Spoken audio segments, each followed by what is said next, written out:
Hello, everybody, and welcome back to Bad for Baseball, the baddest baseball podcast on the internet, presented to you by Betway. Guys, free agency, it's underway right now, and Juan Soto has made a clear message to every single MLB team that is interested in him. We're going to read out that message, talk about it, and as well, a surprising team that is in on Juan Soto. We'll talk about that as well. But so many more rumors. There's been a lot of rumors and speculations around the biggest teams, the smallest teams. We're going to go through it all. So if you're an MLB fan and you're a baseball fan and you want to just get all of the coverage of the latest buzz around baseball, you found the right spot here on Bad for Baseball. Here we go. Let's get started. I'm joined here by Nicholas Paleolog. How you doing here today, man?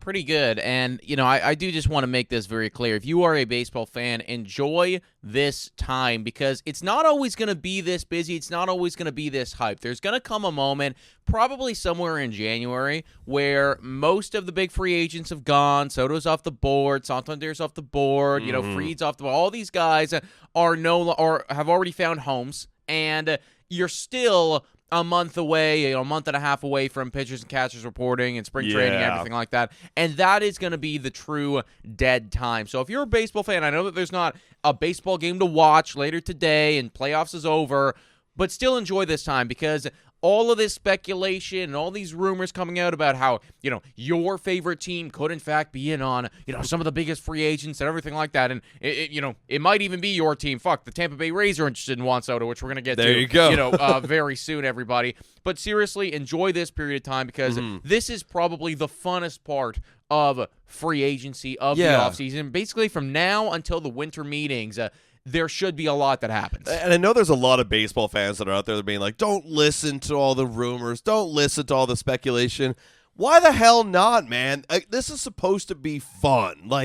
Obviously, you got to have realistic expectations for yourself and your ball team or whatever your ball team might be. If you're the Oakland Athletics, get rid of all your expectations, right? You are doing nothing this offseason, right? But have some fun and just go plain tracking like we did last year, right? Just have a good time with it. So let's get into it, shall we? You brought up Juan Soto, and I brought up Juan Soto a little bit earlier in saying that he's got a clear message to MLB teams. Now, this was recently at the GM meetings, not the winter meetings, get confused. There was this GM meetings that happened recently. We're seeing a ton of different articles and reports and everything that are coming straight from that just because there's so many good quotes from all these good GMs. However, of course, our favorite agent, Scott Boras, is there, and he had a direct message to say to the media from Juan Soto. Here it is. Boras says, Juan loves winning. Juan Soto wants ownership to know that he is going to support an opportunity to win annually. It's remarkable to think of a player from a very modest beginning from the Dominican Republic that for all of his monetary offerings he has received records that his focus will always be, I want to know who my owner is. I want to know that we're going to be able to win. And if I'm going to commit my career to it, I want the owner to commit his resources to it. And that's really why Juan Soto became a free agent, was to win. This is very contradicting to what we believed earlier, which was Juan Soto just wants the bag. Well, I never fully believed that, if the Colorado Rockies opened up the Brinks trucks, he was going. I never believed that. There's always going to be an element to this. I watch Juan Soto play baseball. I see him in the box, and I know that there is an element of being a strong competitor that he has that almost separates him from some of the other players in the league that for them, maybe it is just a paycheck. No, for him, there is an element of winning and, having a taste of a World Series before, actually a couple World Series now, having only won one though. Clearly he wants to go back there, and I do always think that that's going to be an element for him. So automatically, if you are the Pittsburgh Pirates or, one of those squads, you're out. Sorry, you are just out. This, to me, screams a couple different baseball teams. Obviously, the Dodgers, obviously, the Yankees, obviously, the Mets as well, because you're talking about an owner that, you want to know your owner. You want to know that your owner is committed to winning. You want to know that your owner is in this with you. That's Steve Cohen. That's the New York Mets. Right. Juan Soto is not going to go to some middling ball team that won 74 baseball games last year. I'm talking about the Toronto Blue Jays right now. He wants to go to a baseball team that is absolutely committed to winning, that has a future. And I mean, this is just kind of like hammering that point home further for anybody that was confused before. Yeah, I mean, yeah, we all knew it was going to go to these guys. But like, you know, it's so funny how he's like, oh, like I want to be working with the owner to know that we're going to win, and that's great and everything. Yeah, it knocks out a lot of these other teams like the Toronto Blue Jays, who we were speculating like, who the hell, like our owner is never involved in the, you know, talking to the players that we know of anything, you know, so like they're automatically out, and like how you can get back from a 74-win team to a 90-win team, you're automatically out. So it really does shrink it down to Mets, Dodgers, Yankees. Pretty much, Mets, Dodgers, Yankees, right? Also, sidebar, I saw this morning, fans of the Dodgers are still going in on how much they do not want Juan Soto. And it is blasting me out of my room like this morning. I was like, "What are you guys on something?" Yeah, and it had like hundreds of likes in the comment sections. Like, "We do not want Soto" in all capitals. Like, are you like Dodger fans? Are you guys okay? Like, are you that privileged? I don't know why that's the case. I mean, I guess you could argue that they won a World Series without him, so you don't need him. But you know, you're talking about somebody who is one of the best players in baseball right now, like on a Hall of Fame trajectory, and don't you collect those guys? So why are we just now picking our MVPs? Like, which MVP do I want this time? Not this one. I genuinely don't understand it. I mean, like, you beat them, right? Like, isn't there some type of mutual respect? It's not like Juan Soto has come out and like cheated against you guys, or specifically said fuck the LA Dodgers. No, I mean, for him, it's just, you know, it's a competitive thing. I'm sure he wanted to beat you in the World Series. He was incapable of doing so. Not really his fault. He did everything possible, but did not, you know, come out with the win. Now that it's all over and done with, like, I don't understand why you wouldn't want to have him if you're the LA Dodgers. Yeah, it's like, it's not like money's also not an issue, right? You know, so okay, like that's a big concern. And also, yeah, I was thinking World Series too. This guy like was the only good guy on the Yankees, and then you just bring him over to your team, you're going to win more World Series. Pretty much, right? Well, what are we talking about here, guys? I tried to bring that up because I'm like, guys, like, really, like, the privilege is screaming right now. Like, you know, it is ridiculous. Yeah, it is ridiculous. 100%, right? I mean, like, if you're upset that your team signed Juan Soto, like, I don't know what to tell you anymore. You know, it's like why are wipe your tears with gold napkins? Exactly. You know, it's like, no, that's purely ridiculous. I'm sure LA Dodgers fans would change their tune if he did actually sign a big contract there, and as you should, because like I said, this dude is one of the best players in baseball. I mean, everyone always relates him to Ted Williams, and I mean, maybe that's a lot of pressure to put on Juan Soto, but there are so many comparables to be made right there, and yeah, that guy was pretty damn good at baseball too. So Soto obviously going to want to go to a winning team, that can pay him a shitload of money. That's why this squad that reached out to him was so strange. I brought them up earlier. Yeah. Tampa Bay calling Juan Soto. This is so out of character, out of pocket for the Tampa Bay Rays. I mean, I get like, you know, it's free to call and see, but Tampa Bay, they have never been an organization that spends money. And if they were to sign somebody like Juan Soto, who is going to be getting $50 million a year, maybe, right? Like something in that range, could be $50 million a year. That would probably be, this is speculation, 2/3 of their payroll. Like, legitimately. I got the actual number right here. if assuming they don't do anything else, $50 million what they're currently paying for everybody on their roster.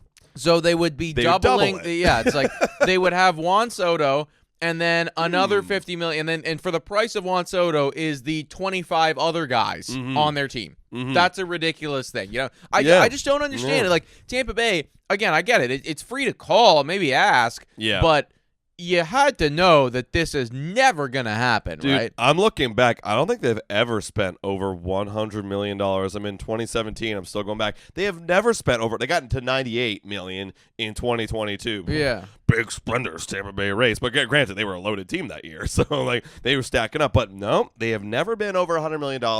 And plus, when we're talking about winning teams, Tampa Bay Rays have been known to be a winning team for the longest time. This is such a bad year to not be a winning team. Like Rays and the Jays and even maybe the Red Sox a little bit, even though the people are saying Red Sox are going to be heavy in on Soto, and I could see that working a little bit. That is, they are a little bit of a weird team because they have been so middling the last few years, but Tampa Bay Rays and another example, like, this is the bad time to be losing, and also can you really build a winning team around Juan Soto? I don't know. Well, I just don't see, like, here's the thing. I mean, I'm sure they could find a way to build around Juan Soto. I know, but for me, it's like I'm not even letting myself get to that point of, like, evaluating this because there's no point. It's just like, yeah, you're never going to be able to afford this dude. Like, you really won't ever. I'm looking right now at this article kind of breaking down this entire offer. Now, apparently back in the day, they offered $150 for Freddie Freeman when he was a free agent, and that wasn't too far. Yeah, exactly. Like, that wasn't too far off from what he inevitably signed with the LA Dodgers. But this is a completely different type of contract, completely different stratosphere. I mean, you are looking at something like $600 million for Juan Soto, and the fact that your stadium doesn't even have a fucking roof anymore. I mean, literally, I don't see this working at all. Yo, sidebar, we were looking at potential trips to go to next year, and I was looking at Tampa Bay. I was like, wow, there's a good weekend in May, division rival. Let's go to the Trop. And I was like, and then oh fuck, right, these guys are homeless. We don't even know where the hell you're playing. You can't even afford to get Juan Soto in the stadium. That's the thing. Like, what are you like? Where are you going to tell him to move? He doesn't even know. He doesn't know where to go. Yeah, do I go to St. Petersburg? I thought you were Tampa Bay Rays, but now we're not in St. Petersburg. Where are we going? No, he's not going there. And plus, like you said, he wants an owner who's committed. Do you think the Tampa Bay Rays are going to look Juan Soto in the eyes and tell him, like, yeah, man, we're gonna give you all the money. We're gonna give you all the free agents. Ha ha. Yeah. No, absolutely not, man. You're hopeless. Look, if the Tampa Bay Rays weren't in weren't in the American League East because we're Blue Jays fans, like, I would almost, like, it's like I'd almost want this to happen for them just because, like, it would be such a shock and it would change the way that people think about baseball. And I mean, again, like, anything could happen. Who knows? Maybe Juan Soto is, like, secretly, a closeted Tampa Bay fan. I have no idea. I've been a Rays fan my whole life. Yeah, it's like we never knew about it. But this is just, like, so far-fetched for me, like when you're going down the list of teams, I see a very small handful of squads that could go out and that could get a Juan Soto. And really, after you leave the big three of Dodgers and then New York, that's where I start to begin that it becomes far-fetched. Even when you're talking about Toronto, you're talking about Boston, you're talking about maybe, Chicago. Giants. You're talking about San Francisco, right? Like, you're talking about Philly. Like, sure, all those teams maybe could do it, but it already starts to feel a bit far-fetched. This is, like, 2 tiers removed from that as to how ridiculous this would be if he went to Tampa Bay. I mean, it's like you're the worst payroll, other than I'd say maybe the Brewers. Actually, that's probably a better team. Brewers are your comparable in the National in the National League. Yeah, like, you're the best poorest team in the American League, and I just don't see it happening. But I mean, good try. Right. Good try. I mean, maybe I'll clip this later, and if he does go to Tampa Bay, and we're all a bunch of idiots. Yeah, listen, man. I mean, I know we've had some rough takes here before on Bat for Baseball, but, like, I feel like we're pretty safe in saying that he won't go to the Tampa Bay Rays. Also, man, just like sidebar, but Tampa Bay in the last couple of years, like, they're down horrendously. You look at that stadium now; they don't even have a home right now. I like they got his name up here in the article. Not even, like, totally forgot about this guy, Wander Franco. Oh yeah, Wander Franco. Throwback to when that guy was really good at baseball. We all thought that Wander Franco was going to be the next shortstop star. Oh, yeah. Number 1 overall prospect in all baseball. Looked incredible for a season, and then decided to be, like, a literal, I don't even know what you call him, like a predator of some kind. Definitely a criminal. And now I genuinely don't even know what's happening with him anymore. Like, is he in jail? Are they investigating? No idea. He's never playing baseball again. Yeah, he's never playing baseball. And luckily for the Rays, they don't have to pay him while he's in jail, which I think is a good clause to put in for all these MLB contracts. Because he's on the restricted list. So they don't have to pay him. Dude, if MLB was like, actually, no keep take backsies. Yeah, that would be so bullshit. Yeah, imagine you have a player just a serial murderer, and like it's like, what, he's in Still jail, paying him like $10 million a year. Yeah, that'd be completely ridiculous. I mean, the Wander Franco situation was ridiculous, and I mean, the fact that we haven't even talked about it has been in the media for a long period of time. Nobody wants to talk about it. Yeah, anymore. I feel like we've just all been like burying our heads in the sand. Don't want to think about that. But Tampa Bay, I feel for you guys. It has been a rough couple of years for you. And it's going to stay that way because you're not getting Juan Soto. Yeah, it ain't happening. Now, a couple teams we just brought up there were Giants and Blue Jays. And this one actually, I always like this player. This morning when I was reading this article, I was like, okay, like this is cool. I like this. I like the fits here. This is great for both these teams. And I've been looking at this player a lot just because of how versatile he can be when fully healthy. And I'm talking about Ha-Seong Kim. Blue Jays and Giants are showing interest in him. Now, he ended the year with an injury, and the overall numbers really reflected that. But leading up to the injury, like he was looking like a very breakout type of player for the San Diego Padres, and even the year before he was starting to come up. But like he's very interesting for this modern day of baseball. Last year, 2023, I'm talking about, he had like 38 stolen bases, and he was on pace to like beat that at one point this season. He had 22, and then just again like riddling with injuries, trying to play through it, coming back, getting injured. I knew this because I had him on my fantasy team, and I was like, I saw the production just fall off. But still, he is looking to get paid this offseason. He opted out of his contract, which I think was like for $8 million or something like that. Yeah, he'll get more than $8. He's looking to get more than $8 million because, again, like of how versatile he can be with the stolen bases, with the contact, getting on base. I'm kind of like avoiding looking at this 2024 season and hoping that he comes back and he can be a better version of himself. Yeah, and if he does that, I mean, Giants and Blue Jays are kind of the perfect fit team to go and get someone like a Ha-Seong Kim because of he's like, again, like the best of this bottom tier of what these teams are in right now. Yeah, I get that. Now, I can't speak for the Giants because I'm not as familiar with the way that they like to operate. I imagine that they probably do prioritize this considering they have Matt Chapman there and stuff. But one thing to note about Ha-Seong Kim that is probably the biggest selling point is the defense is really solid with him. He can play a couple positions in there in the infield, primarily shortstop, but you can almost put him wherever, and he will do a very good job defensively speaking. And we know that the Toronto Blue Jays, like, they go nuts for anybody with like strong defense and a mid to below average bat, which is kind of what he was last year. Granted, a lot of injuries. Yes, of course, right. We'll see if that production continues that way or gets back to where it was back in 2023 because he was pretty solid in 2023. But, yeah, I could 100% see the Toronto Blue Jays paying up for somebody with this strong type of defense. Bro, okay, I don't know how accurate this is. I'm looking at the Giants' projected 2025 lineup, and at the shortstop position, they have a guy named Tyler Fitzgerald. I have no idea who that guy is. Is that like a top prospect? Is that just a guy? I don't know. I'm speaking ignorantly, but apparently RotoChamp has him projected at like an 831 OPS. Okay, well, I mean, that is somebody that's pretty good then. Yeah, like let's go to let me look up here. Okay, wow. Okay, he popped off a little bit. Yeah, he literally had an 831 OPS, WAR of 2.7. He's a 27-year-old. That was his first full season of 96 games. So that's a guy for them. Then they have a guy, Brett Wisely. I actually heard about that. So I mean, they'll find a place for him to play. They'll find a way. Yeah, I mean, of course. Like you're gonna slot somebody in like Ha-Seong Kim in your lineup. Like if you sign him, regardless, and there is a lot of versatility there. Like if you had to play him at the third base or second base or whatever, like he's capable of doing that just because of, like you said, how versatile of a player he is. I worry about somebody. This is the Blue Jay in me coming out. Yeah. I worry about somebody like a Ha-Seong Kim coming to the Blue Jays, just because like I see a spitting image, like the what is he, Korean? The Korean version of Dalton Varsho here is what I could see just with the defense and like the lack of offensive production. I understand, sure, you can chalk things up to injuries, but like I could totally see him coming to the Blue Jays and just like stinking it up with the bat and then also being very solid defensively. Yeah, I mean, the one thing I'll give him is like I really like his on base to batting average kind of ratio. Like you got like almost like 90 to 100 points higher in the last couple seasons, which is nice. So if he can actually hit what he was doing like when he was earlier in the season, like I really want to bring this up. Maybe I'm biased because I saw what he did for my fantasy team, and he was like a top 20 player for like the first 2 months. I was like, wow, this guy is like so effing good at baseball.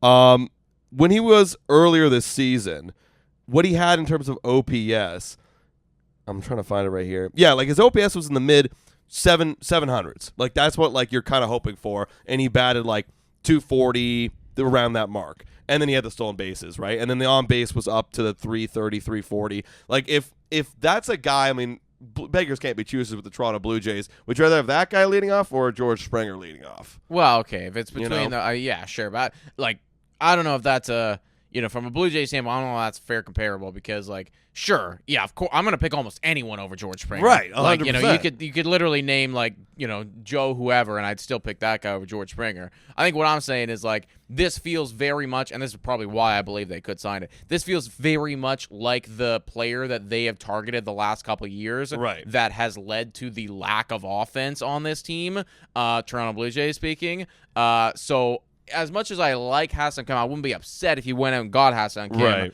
I would argue that I would hope that they would look for a different type of player where it's more offensive production and less of the defense, which isn't really what this guy provides. Well, in the shortstop market, granted, he is saying that he's open to playing any position now, but in the shortstop market, you do have Willy Adames. I think he's the number one guy. For sure. And then it would be Ha-Seong Kim kind of right there. Maybe I'm ignorant missing somebody right here. But that's kind of like the 1A, and then one tier, then 2 tier, S tier, A tier, in that order. So, I mean, yeah, whoever misses out on Willy Adames is going to look right at Ha-Seong Kim, and that feels like a solid Blue Jay right there. I mean, that's the thing, man. Like, it really does. And speaking of Willy Adames, like, I look at him and I see, like, a bigger tier difference than just a 1A, 1B. Like, I do think he is, or like an S and A, I mean. Like, sure.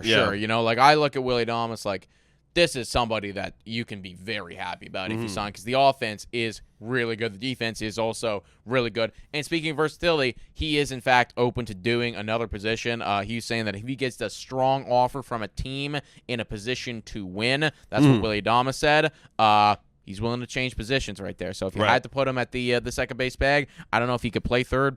Probably could. But he's never done it, but he's played second before. Yeah, I'm sure that's the thing. I'm sure that you could move him to second, no problem. And again, like somebody like Willy Adames, who is probably very versatile, you give him the whole offseason, I'm sure he could find a way to learn third base, and handle that. So interesting to see if anybody that is in a position to win, kind of, that already has a shortstop, thinking about like the New York Mets, for instance, right? Well, you already got Frankie Lindor, right? Now this kind of opens the door for you. Well, maybe if we lose a Pete Alonso, could we get a Willy Adames to kind of supplement some of that offense instead for maybe a lower rate potentially? I think about the New York Yankees too. I mean, they got Anthony Volpe, and if they're losing Gleyber Torres, that's a great plug in right there, if not even better.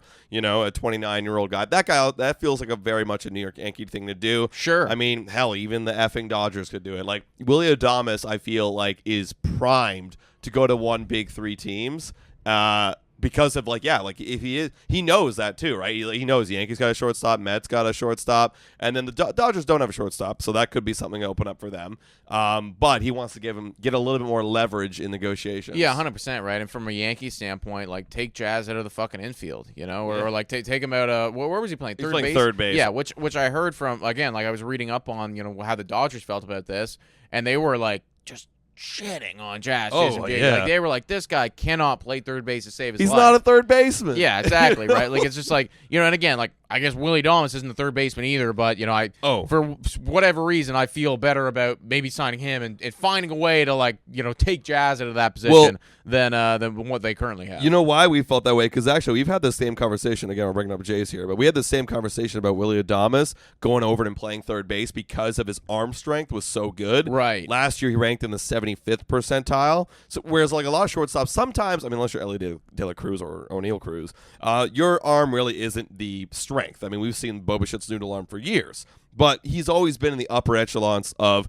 range and arm strength. So that plays great for the hot corner. So that could be an easy plug and play if he's open to it. But also Yankees could just throw him at like second. Yeah, exactly. I'm sure the Yankees would find a way. Like, clearly the Yankees need to be bringing in a lot of different people right now. Now, if you are looking at just a third base person, kind of the number one guy that's operating on that market would be an Alex Bregman. However, it's looking like the Astros, they are considering he is their biggest priority. They want to bring him back. They want to have him in Houston still.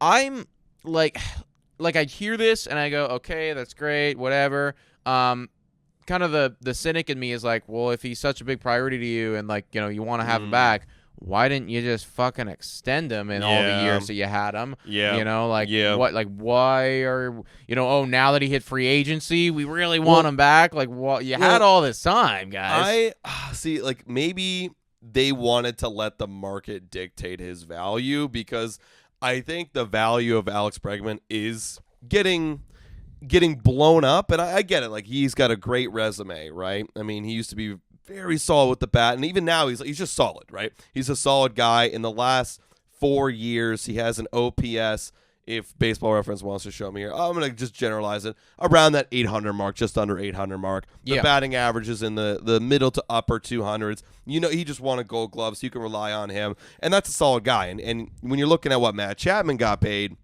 you're like, oh, like, this guy's going to get paid a decent amount of change, right? Like, I think the Matt Chapman contract really changed the market a lot. Like, if Matt Chapman didn't get paid like that midseason, I think there could have been arguments where teams could have kind of negotiated down, because that was a lot of money for a Matt Chapman, like for the Platinum Glover. I think it was like 150. It was a lot. Yeah, it was something really a lot of high average annual value. Whereas you're looking at Alex Bregman going to go into his age 31 season, and normally, like, you know, the 31-year-old who have seen offensive bits of decline, solid glove. You know, I felt like what they're saying is going to get paid for like $30 million a year. For me personally, maybe you could disagree with this, was a bit too much for that. What do you think? It, like, $30 million. I mean, yeah, $30 million is a lot of money. It definitely is. But I think that, you know, you're talking about somebody that did just win a Gold Glove, right? He literally just won a Gold Glove. So the defense is very, very solid at the hot corner, which we know that teams value a lot. Mm-hmm. He is dictating the third base market. Yeah. And also, too, I mean, like, we talk about, you know, we say, oh, he had a, like, there's, you know, a bit of an offensive fall off. I don't really see that. Like, when you think about his age 26 to his age 30 year, that's 5 different years.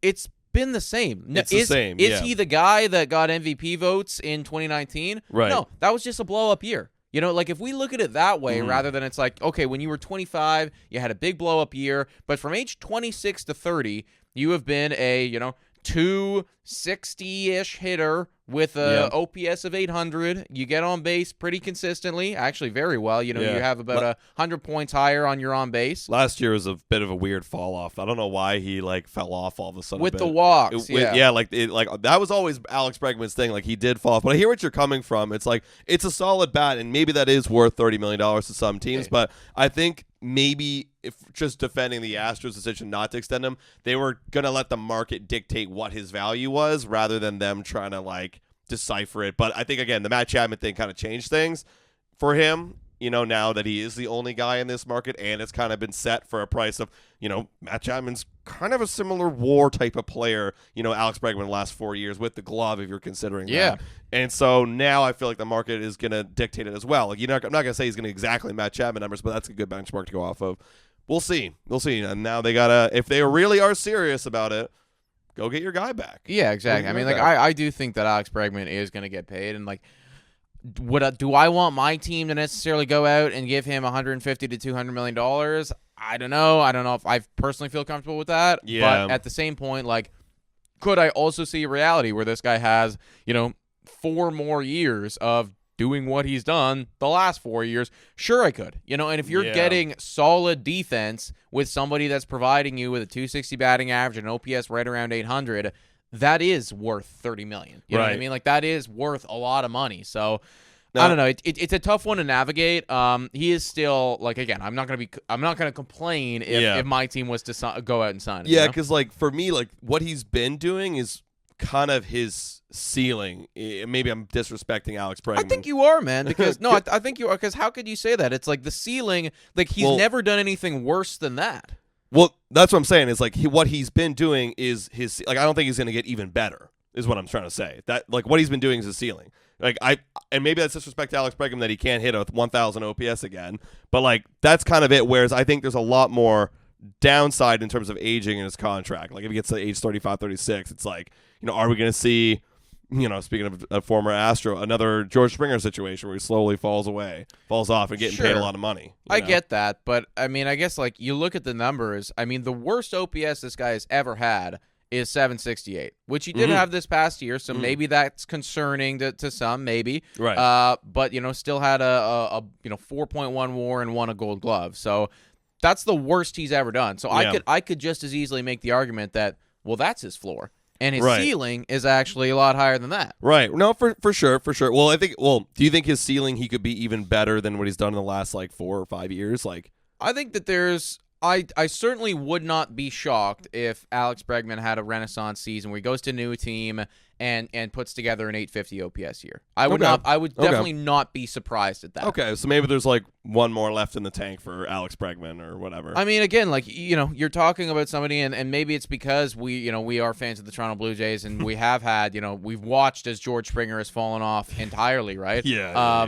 But he is going to only be 31 years old this year, and there's still a lot of good hitters out there that are 31 years old. Yeah, by the time he's 35, 36, do I expect him to be this good? Maybe not, but it's the same shit with all of these guys that sign contracts when they're 30. You're not paying for that time. You're paying for the first 3 years and hoping that time is going to be good. This Bregman sounds is a lot like George Springer. I know it is. I know. Yeah, that's literally the same. Yeah, for sure. I guess there's a couple things that you can pull away from this though. Is Bregman has a much better injury history. Than a George Springer did. Less taxing position. Exactly. Yeah. You know what I mean? He's been healthy, so you can hope that that's the case. If you can get the last 3 years, if you can get that again, but you sign him to a 5-year contract, I think you're laughing. Yeah, the last 3 years, he's put a 13.6 WAR together. He's got a batting average of 260, an on base of 349,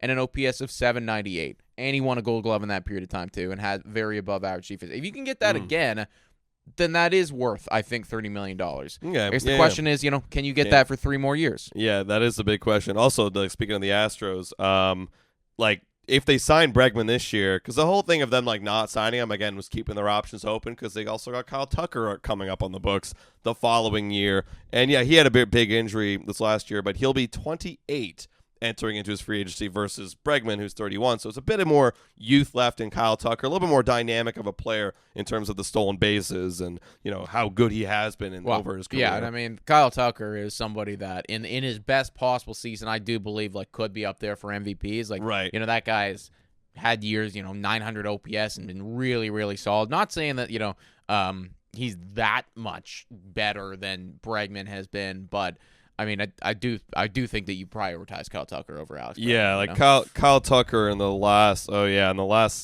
honestly, he's been really good. Obviously, he got the injury last year, but OPS of 870 in his 7 years playing baseball. That's pretty nice. And the stolen bases numbers are really nice. He had 30 the year before, when the new rules came in, and he probably would have hit that again this year, if not more, if he was healthy. But I mean, that's the thing you got to ask yourself, because Astros, they already have Alvarez on the books. If you go and you sign Bregman and you want to get Tucker, now it's a lot of money. And now I know it's Houston Astros and they're a big franchise, but they've never really had a history of signing a lot of guys for over that over hundreds of $1 million marks. Alvarez is kind of the first example. And how much did Altuve get? I kind of forget at this point. I'm assuming probably over. Well, they would have had to lock him down for a long time. But it would have been a long time. Yeah, 163 for 7 years.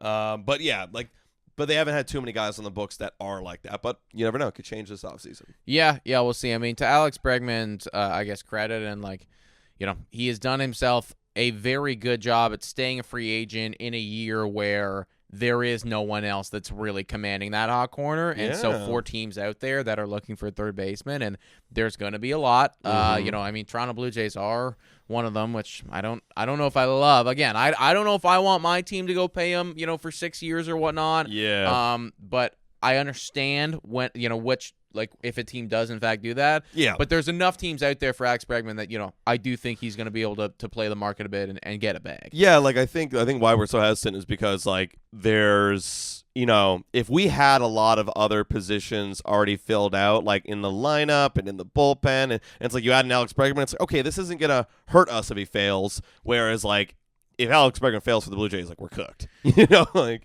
that's the thing. We might already be cooked even if he doesn't fail. Even if he succeeds, we don't have a still kind of cooked. Are you closing games for us, Alex Bregman? Can you do that too with your $300 or $30 million a year? We'll see. Either way, we'll see if the Astros decide to shell out a decent amount of money for him. Speaking of the Toronto Blue Jays, we should bring this up right now, folks. Bichette trade, that was something that people were talking about for a long period of time. I'm still not 100% ruling it out entirely because, we've seen so much media speak about all this. However, it does feel like it's becoming less and less likely as time goes on. Blue Jays management came out and said, yeah, we don't want to do it. We're not interested in doing it right now, and effectively poured cold water on the idea of trading away Bo Bichette. Yeah, literally when asked, if anyone were to come to you with an offer for Bo Bichette, what would you say? And he said, quote, an easy no. So it's literally just any offer, no. We're not listening. And then he proceeded to talk about, Ross Atkins, general manager of the Toronto Blue Jays, proceeded to talk about how Bo Bichette's part of the future. We believe in Bo Bichette, blah, blah, blah, blah, blah. Do you buy into any of that shit? Because we were talking last night. We were talking with another Toronto Blue Jays creator. Actually, shout out to Scott from the Walk Off podcast. Go check it out if you haven't already done so. But we kind of came to the conclusion that there's a 10% chance that Bo Bichette is going to be a Toronto Blue Jay past 2025. Do you believe that this guy is going to be on this team long term, part of the future? No, Ross Atkins is saying. No. I mean, you have, again, you can really point to Vladimir Guerrero Jr. as a large reason why Bo Bichette wouldn't be on this team, because if they're going to spend money, it's going to be going towards Vladimir Guerrero Jr. That's commitment. Where Bo Bichette, yes, fans love Bo Bichette here in Toronto, but not to the extent of Vladimir Guerrero Jr. Wouldn't be showing up to games for star Bo Bichette. They wouldn't be doing that. They're showing up for Vladimir Guerrero Jr. So from my perspective, paying two guys, large sums of money to stay with this team when it really hasn't been working, and maybe you want to change out the personnel a bit, is a reason enough for me where Bo Bichette won't be with this team beyond 2025. This is kind of the fun. I hate using this term because it's such disrespect to Michael Jordan. This is the Blue Jays' final dance in 2025. Yeah, speaking of a 74-win baseball team, kind of disrespect. Yo, that's some good merchandise right there. The final dance with Bo and Vlad. Clown emoji on that shit, honestly, folks, I look at this situation and I think it's really fluid. I think that right now, maybe it's a no. In a couple months from now, maybe they feel differently. I definitely think that if the Toronto Blue Jays are a non-competitive team come trade deadline next year, this is going to be something that is talked about again. And I would imagine that the stance on it by that point is going to be a lot different, right? Yeah. Because, if Bo Bichette is playing good and the Toronto Blue Jays are on pace again to win, mid-70 games, I do think that there should be a trade actually that happens. So this is how they're feeling about this now. Don't be surprised if this changes in the next coming months or next year. Again, situation very fluid. Yeah, unless they sign both of them. Could you imagine if they signed both of them to extension this offseason? Not going to happen. That changes the whole thing. If you're talking future, that's the future. Imagine 100%. And I mean, as much as I would love to see that as a Blue Jay fan, I can assure you, not going to happen. Because what are you going to offer Bo Bichette right now? I have no idea what I'd pay him. I don't know what I'd be comfortable with. I don't know. I think I might be comfortable with an 18 average annual value, 18 mil per year for a couple years. For 4 years or 3 or 4 years. Yeah, and Bo Bichette won't want that. Last year we were talking about $200 million for Bo Bichette. That's the thing, right? It's just there's no way that these guys could ever come to an agreement because, again, it's just with what we saw last year with the injuries, the performance, and some of the attitude and everything like that. It's just we are not comfortable, offering you $25 million a year, and for you being 1 year away from potentially getting a bag, it just doesn't make any sense. Really, if you sign Bo Bichette to it, in fact, I'll put it this way: I wouldn't want them to extend Bo Bichette at all, because if you extend Bo Bichette at all, then that means that he is not betting on himself, which means that the mindset isn't there. Right. You know what I mean? Right. No, I hear you. If he signs a deal, then he's signing it at a lower value than what he could be worth if he played well the following year. Yeah. Because if he just plays well this year, you'll get a bigger contract than whatever it is that they're offering you. Yeah. Therefore, don't want him to extend. No, if I'm Bo Bichette, I'm absolutely testing the market. And if, let's say, I start performing out of my skin early on in the season and, like, the magic happens back in Toronto, now we're on a big historic run, and it's like, you already extended Vladdy, and it's like, now Bo Bichette, like, as I'm Ross Atkins, I'll give you the contract you exactly wanted and then some because the momentum's crazy. Then, sure, then I sign him midseason. That's what we mean by this situation is very fluid because just as much as he could get traded, maybe in a couple months he could get extended. You never know. With any of this, everyone. No, absolutely. Guys, real quick, let's give a quick shout out to the sponsor of this podcast. You see it up in the corner. It's Betway, guys. Hit your picks and knock it out of the park with Betway. Scan the QR code on the screen right here or click the link in the details to join the action. Available in Ontario only. Must be 19 years or older to play. And please play responsibly. Okay, I told this to Nick before. I love how we have our shows on Mondays and Thursdays. We're huge NFL fans. So if you're an NFL fan, you're betting maybe on Mondays and Thursday night games. And tonight, you've got the Baltimore Ravens versus the Cincinnati Bengals. Good game, hopefully. It's going to be a good game because, obviously Ravens are a juggernaut team. And they're at home. They're in Baltimore. Mm-hmm. And you have the Bengals coming in. And they've obviously been playing a lot better in, I guess, the second half of this first half of the season. However, they are coming in as a heavy underdog multiplier of 3.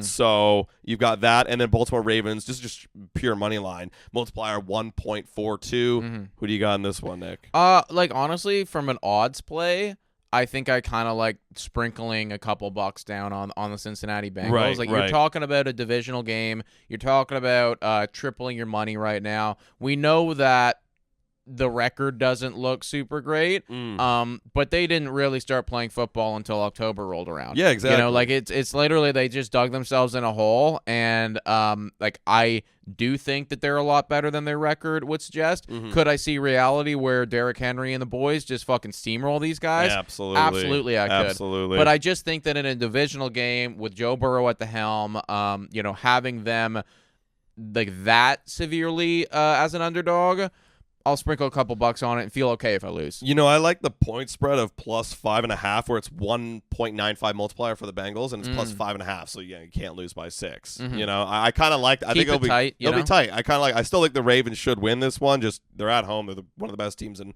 football. Let's not overthink this one here, guys. But you're right. Like you never know because they have been playing a little bit better. But I think it'll be a lot closer than people think. Yeah.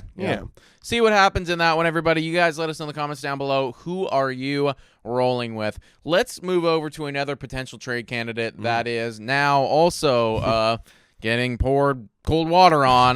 Brent Rooker over there on the Oakland Athletics. Now, I don't understand if you're the Oakland Athletics why on earth you would keep Brent Rooker. Right. It's just like you're moving. You don't even have a home. You don't right even now. have a city name. They're now the Athletics. There's no, it's not the Toronto Blue Jays. It's not the Oakland Athletics. You're the Athletics now. Yeah. You're homeless. Again, this is horrendous, Yeah. I don't know what you're thinking of by holding on to him. It's like, I don't see you guys ever winning a championship with Brent Rooker. It's just It's literally not gonna happen, right? So every second, every day that you hold on to him, he is going to depreciate in value unless he wins the MVP this coming year. That's just the real life, what's going to happen, how people are going to look at this. You should be trading him. They're not going to do it. It just goes to show how dumb this management actually is. Yeah, I don't know if they're hanging on to their pride. I don't know if you're trying to protect your ego. What in your right mind thinks we got to keep Rooker? It's not like you're trying to fill up the stadium.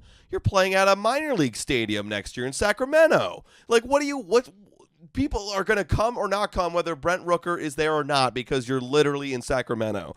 It doesn't make any sense to me why they're keeping him. There really is no benefit, and it just goes to show more mistakes being made by this Oakland Athletics upper management. I wonder if they're going to have more or less viewership in Sacramento than they did in the last year in Oakland, in terms, because everyone's like, what does this look like? It's more of a curiosity thing. It's really ugly and bad, but we got to look, you know? And if you're in Sacramento, you haven't had a baseball team. No, maybe yeah. you decide to like come out for a Saturday game or Yeah. something. I don't know. Well, like, especially, I mean, they're gonna have once a year, like, you know, Ohtani coming to town. They're Sure. like, yo, Ohtani's in Sacramento.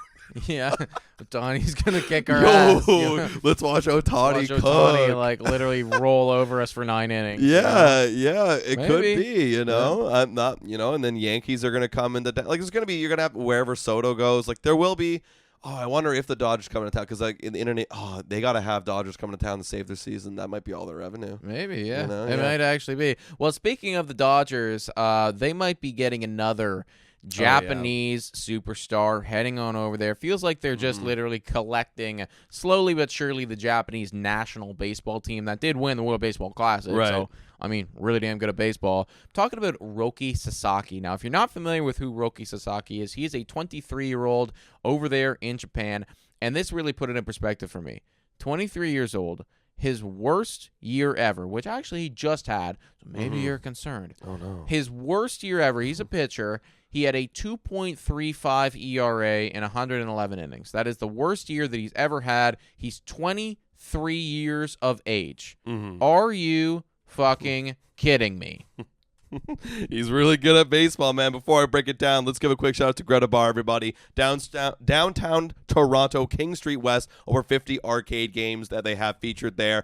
Go check it out, everybody. If you want to put up Sasaki numbers, go play some games at Greta Bar. Yeah, like this is unbelievable. And what's crazy is Sasaki could rake in, this was a crazy article I read the other day, I made a short on it. He could rake in $60 million of endorsements, which is how much they estimated that Ohtani was going to get the previous year. So you have a guy way younger than Ohtani. He's coming over and already making $60 million. He could already make $60 million a year in just endorsements. Forget the contract that he would get for hundreds of millions of dollars. He's also going to get that, which, I mean, if Sasaki really wanted to, I don't know if he would or not. If he really did want to defer some of that money so that he could win a World Series multiple and bring in more players to the Dodgers, they could, and Dodgers could create this super team. Well, okay, here's the thing. So you're talking about endorsements of like, you know, people paying Sasaki, right? Like, yeah, but because he's not getting paid that money. What do you mean? I mean that because he's under 25 years old, he is there. There's this whole rule, but because he's under 25 years old, if they post somebody like that, he can only get paid. He'd be limited to the international bonus pools that are all under $8 million. Okay, in signings. Yeah. Yes, but in this signings. is just advertisements, like sponsorship deals. Oh, sure. Yeah. I mean, in sponsorships but that's what I mean. Like, the Dodgers aren't paying for that. Yeah. Dodgers are not paying no. for It's sponsorships. It's and Japanese endorsements. sponsors. Yeah, that's just his own thing. That's what I'm saying. Like the whatever deal he gets, like he could just like defer. You know, he could do whatever. It doesn't matter to him. He's getting paid a lot of money. You know. Yeah. Okay, he could defer it, but again, that's not going to matter to the Dodgers. You know what I mean? Like deferring the money. It's like Well, I mean, it would for their payroll. If they deferred a bunch of money, then it's like they can bring in some more players. You know what I mean? But what I'm saying is like he's only going to cost less than $8 million for them. Yeah, and that's why right now the speculations that he hasn't been posted yet, because it doesn't really make sense for him to get posted this year because he's not going to get paid that much. Yeah, for him for sure. Yeah, exactly. But that's again like from the Dodgers standpoint, like it doesn't defer the money. I mean, they're not going to defer $8 million. Like they'll just pay him $8 million. But that's $60 million. It's like that doesn't. They're not paying Right. that. But like that, so that's why I'm thinking like what I was going to get to in this whole point is like I'm thinking that like he is not going to be a free agent this year because like hey, he's so young and like you mentioned like and he has to hit a certain age. We said 25. It's 25, and then after 25, I think this is so stupid. I know. It's like, why are you doing this? Like, I just don't understand it. But after 25, that's when he could get like a Yamamoto type deal, which is could be upwards of $300 million. But from a Dodger standpoint, I'm sure they would really love it if he could get posted because then you could get somebody that is, literally $8 million a year. Right. That could end up putting up like Yamamoto type numbers and being really, really good. Now, if he does get posted, can he sign like a 2-year for the first 2 years, like $8 million, and then like get paid more after that? So that's like all of it gets kind of weird. confusing to me. I think it's a similar thing. Like I don't know what the length of contract would have to be, but like, do you remember what happened with Ohtani, where it's like so he came over when he was younger and then signed? Got paid like very limited by the Angels, $2.2 million. I think. Yeah, like and that, then of course like he became a free agent and like signed for the most money ever. Mm-hmm. Now I don't know if they have like a fixed term? I'd imagine not. Like, I think that it's like you can sign for a couple years type thing and then do it. But I have to look into that a bit further. Yeah, like I'm actually going to look back at his contract. Jesus Christ. I'm looking at Ohtani right now. I'm just saw like all the deferred money. Like, that's insane. So when he first came over, it was a 1 year, $2.3 million. And then it's arbitration. So he had an arbitration for 1, 2, 3, 4, 5 years, obviously. So he kind of signed like a rookie deal and just, I guess, accepted that because, dude, he was getting paid like literally dirt cheap, nothing. Yeah. And then, and so I don't know if he wants to go that route or not. We'll see. Yeah, we'll see exactly what happens with Roki. He is being listed right now on ESPN as the second best free agent, if, of course, he is posted. That's after Juan Soto. So it just goes to show, like, how talented they think this guy is, and I do think a big part of that is the fact that he is 23 years old and already has, like, such a stacked resume to line it up. Like, immediately, you could argue, like, you sign this guy, and it's like, boom, this is our number 1 overall prospect, but he's going to start playing immediately with us type thing. You know? And literally, they have it on here on ESPN. His projected contract to be $5 million. Yes. That's just stupid. So you're going to want to try and get that guy, and it feels like if I'm him, like, Dodgers are obvious. Well, if I'm the Dodgers, it's a must, too. Yeah. Absolutely. I think, like, the Dodgers are, and they're so... There's so many things that have gone right with that team, but they're so lucky with where they are just positioned geographically speaking that, if you are a Japanese player, well, I want to be on the West Coast. I want to be able to go back to Japan, like, without any problems. What's the closest place? L.A. Yeah, it exactly. also so happens to be one of the best, just cities in America as a whole. I mean, I guess you could argue that, but I think L.A.'s pretty cool. Yeah. It also happens to be a city that is winning. And also, it happens to have players that are already Japanese on there. So it's like, I come over, and immediately I got buddies. I got friends. They've done all this before. Yep. We're homies. Yep. They're going to introduce me to all of their, MVP friends and Mookie Betts and Freddie Freeman. It's going to be great. We're going to be one big happy baseball team that wins a lot of fucking games. Yeah, and that feels really kind of OP for the Dodgers. Of course it does. And then, like, you establish this culture in your clubhouse for the next 10 years with Ohtani leading it, and you'll get every single Japanese player to ever come through, and it will not be fair. No, exactly right. Like, it feels like now, especially if they did end up getting somebody like a Roki, but already with Yamamoto and with Ohtani, if you are a really good player in Japan, if you're a really, really good player in the Japanese league, you are hoping to yourself that you're going to get the call and the LA Dodgers are going to be looking at you and wanting to sign you. That's what you're thinking. That's the dream, you know? Yeah, no, absolutely, man. Like, I'm jealous, and I really wish I could be a Dodger fan, but Dodger fans, you continue enjoying your golden napkins and wiping your tears away that you don't want Juan Soto. Don't want Juan Soto, Guys, that ends this episode of Bad for Baseball. Let us know all your thoughts. Speaking of Juan Soto, down in the comments on our YouTube channel. Hit that like and subscribe for more podcasts coming out every Monday and every Thursday. Yeah, we appreciate every single one of you. Thank you so much for watching, and we'll catch you in the next one. Cheers.